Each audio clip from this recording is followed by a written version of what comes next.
好，来乡亲啊，继续来看这件，这是台铁的台中站有一个女乘客，因为火车付无到，加上旅程的卖票员甲换票了后，伊煞无位通坐，伊真不满，竟然甲铁座的底银角的裤甲撒起来，为卖票员就甲牵落，刚牵一个倒边的目麦角来受伤。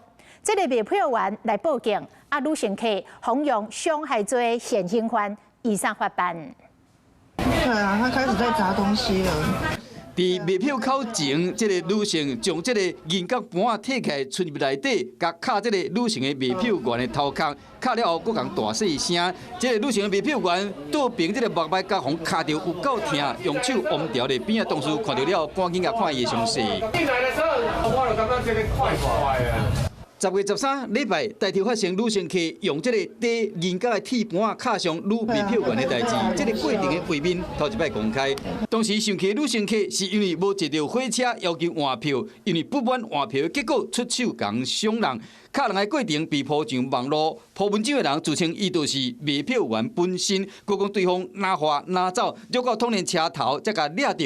被卡到的同时，气界下出已经报案，卡人这女乘客被依照伤害罪现行犯移送。代志发生后，台铁嘛赶紧将这个铁盘仔改做塑胶盘仔。这个女性的卖票员有惊到，会替伊安排心理辅导课程，短时间内未调整伊的工作内容。